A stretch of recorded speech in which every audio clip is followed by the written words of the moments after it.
আপনাদের স্বাগত জানাই বন্ধুরা। নিজের উপর নিয়ন্ত্রণ হওয়া কিন্তু একটা শিল্প। অধিকাংশ মানুষই সেটা পারে না। ভেবে দেখুন, অনেক সময় আমরা নিজেদের প্রমিস করি যে কোনো একটা কাজ করব না, পরক্ষণেই সে কাজটাই করি এবং ভাবি কাল থেকে আর করব না। বন্ধুরা, আজকে আমি এক মা শিয়ালের তার ছানা শিয়ালকে দেওয়া 3টি প্রধান উপদেশ নিয়ে একটি গল্প শোনাব। এই উপদেশগুলো যদি আপনারা জীবনে যথাযথভাবে মেনে চলেন, তাহলে আপনারাও জীবনে অনেক বাধা বিপত্তি থেকে উঠে আসতে পারবেন, জীবনে সুখী হতে পারবেন, নিজের উপর নিয়ন্ত্রণ আনতে পারবেন। আজকের গল্পটি আপনাদের ভালো লাগবে এবং সুন্দর একটি শিক্ষা নিতে পারবেন। সঙ্গে থাকুন ভিডিওটির শেষ পর্যন্ত। এক গভীর জঙ্গলের মধ্যে এক শেয়াল তার একটিমাত্র ছানাকে নিয়ে থাকত। শেয়াল ছানাটি ধীরে ধীরে বড় হয়ে ওঠে। ছোটবেলা থেকে মা শিয়াল তার ছানাকে যথাযথভাবে লালন পালন করে বড় করে তুলছে। সবসময় তাকে আগলে রাখত, যাতে অন্য কোনো হিংস্র পশু তার ছানাটাকে আক্রমণ করতে না পারে। যখন সে খাবার জোগাড় করতে যেত, তখন তার ছানাটাকে সে সঙ্গে করে নিয়ে যেত। এইভাবে সেই ছোট্ট শেয়ালটি শিখত যে কিভাবে খাবার জোগাড় করতে হয় বা শিকার করতে হয়। এইভাবে সমস্ত কিছু শিখতে শিখতে ধীরে ধীরে সেই শেয়ালের ছানা বড় হয়ে ওঠে। এখন সে নিজে খাবারের সন্ধানে যাওয়ার জন্য যথেষ্ট বড় হয়েছে।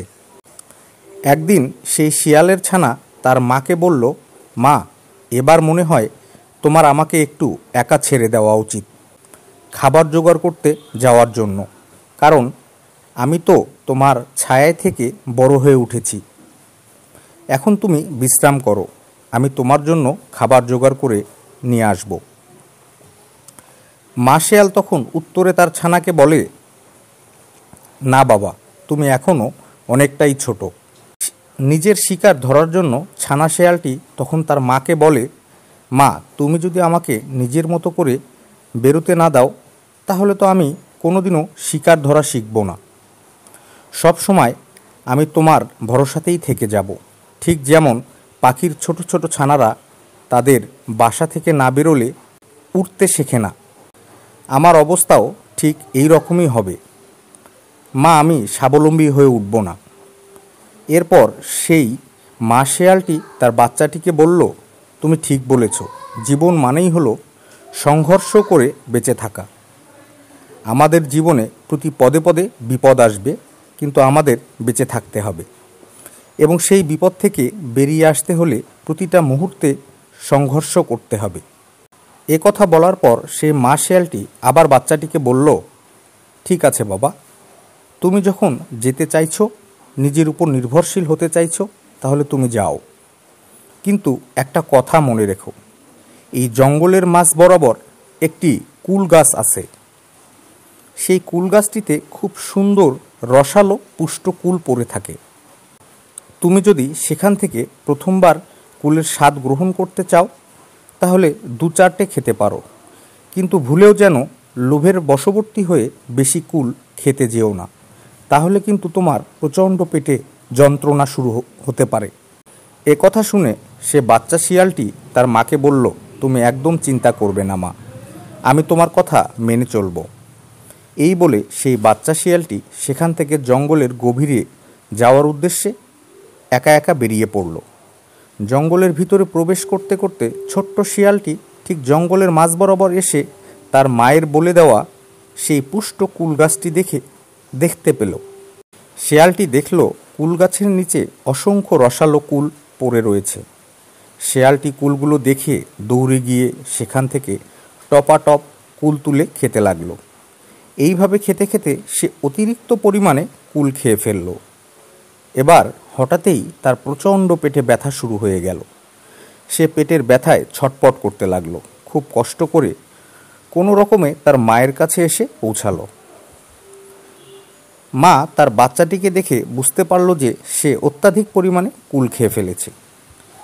সে তার বাচ্চাটিকে বলল, আমি কিন্তু তোমায় বারণ করেছিলাম, লোভের বশবর্তী হয়ে অত্যাধিক কুল খেতে যাবে না, তাহলে পেটে ব্যথা হতে পারে।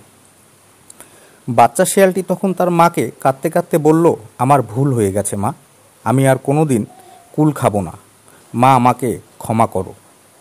বেশ কিছুক্ষণ পর তার পেট ব্যথা কমে। সেদিনকার মতো সে তার মাকে ছেড়ে আর বাইরে বেরোল না। পরের দিন বাচ্চাটি আবারও তার মায়ের কাছে জেদ করতে থাকে বাইরে বেরোনোর জন্য।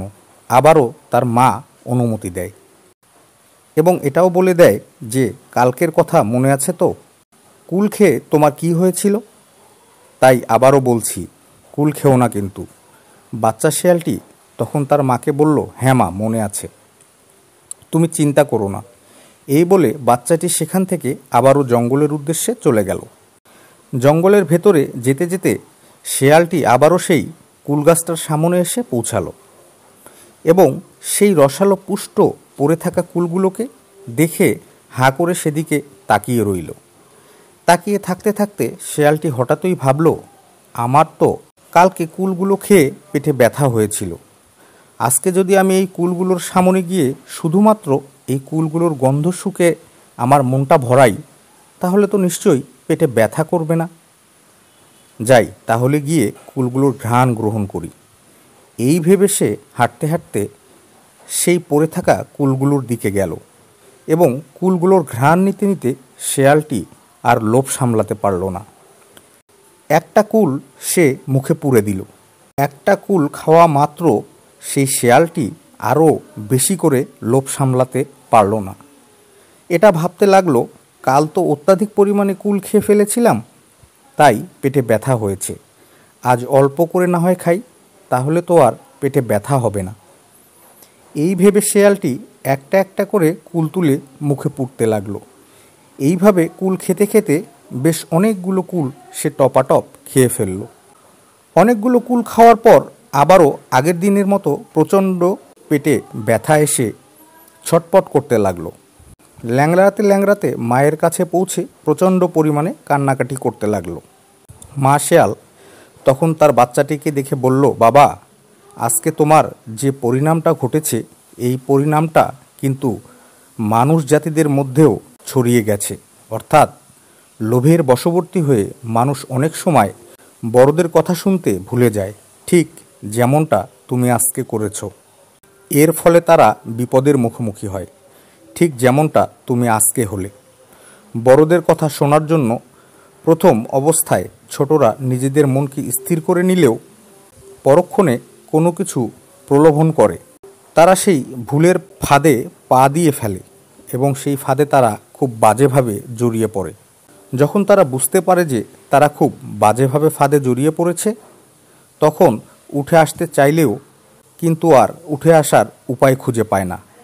এ কথা বলার পর শেয়ালটি আবারও তার বাচ্চাটিকে বলল, আজকে তোমাকে 3টি এমন মূল্যবান কথা আমি বলবো, যে মূল্যবান কথাগুলো মেনে চললে তুমি জীবনে একা চলতে সক্ষম হবে, আর কখনো বিপদের ফাঁদে পড়তে হবে না। প্রথমত, আত্মনিয়ন্ত্রণ। প্রত্যেককে নিজের উপর নিয়ন্ত্রণ রাখাটা খুবই গুরুত্বপূর্ণ। নিজের উপর যদি নিয়ন্ত্রণ রাখতে না শেখা হয়, তাহলে কিন্তু জীবনে চলাফেরা অত্যন্ত কঠিন হয়ে পড়ে। লোভের বশবর্তী হয়ে মানুষ অনেক সময় নিজের উপর নিয়ন্ত্রণ হারিয়ে ফেলে।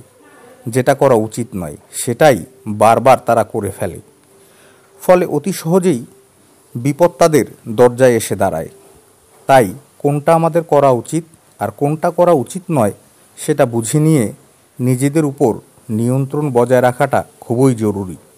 নিজেদের উপর নিয়ন্ত্রণ রাখার আক্ষরিক অর্থ হলো বিচার, ভাবনা, চিন্তাধারা বৃদ্ধি, নিজের কথাবার্তা, লোভ, নিজের ক্রোধ, নিজের মন, সব কিছুকে নিজের বশে রাখা। আমরা সকলেই জানি যে মনকে নিজের নিয়ন্ত্রণে আনাটা খুবই কঠিন। তাও যদি কেউ চেষ্টা করে, কিছুটা হলেও নিজের মনকে নিজের আয়ত্তে রাখতে পারে, তাহলে অনেক বিপদের হাত থেকে অতি সহজেই রক্ষা পাওয়া যায়। আমাদের সব সমস্যার মূলে হলো এই মন। আমাদের সকল ইঞ্জিনকে চালনা করে কিন্তু এই মন।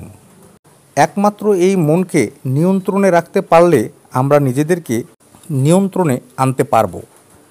দ্বিতীয়ত, আমাদের সবসময় ধৈর্য রেখে সব কাজ করা উচিত। কথায় আছে, তাড়াতাড়ি কাজ শয়তানের কাজ, অর্থাৎ তাড়াহুড়ো করে মানুষের সবসময় ভুল সিদ্ধান্ত নিয়ে ফেলে। তাই কোনো গুরুত্বপূর্ণ সিদ্ধান্ত নেওয়ার পূর্বে আমাদের ধৈর্য ধরে চিন্তা ভাবনা করে অনেকটা সময় হাতে নিয়ে তারপরেই কোনো সিদ্ধান্ত গ্রহণ করা উচিত। তা না হলে সেই সিদ্ধান্ত গ্রহণের ক্ষেত্রে মারাত্মক রকমের ভুল হয়ে যেতে পারে। আর একটা বড় ভুল মানুষের পুরো জীবনটাকে নষ্ট করে দেওয়ার জন্য যথেষ্ট। কথা বলার পর শেয়ালটি তার বাচ্চাকে বলল, বাবা, আমাদের আজকের তৃতীয় শিক্ষাটি হলো, মনের মধ্যে কখনোই দুর্বল বিচার ভাবনাকে জায়গা দেওয়া উচিত নয়। মনের বিচার ভাবনা সবসময় উচ্চ স্তরে রাখা উচিত। তবেই আমরা সেই উচ্চ স্তরের বিচার ভাবনাকে বাস্তবায়িত করতে পারব।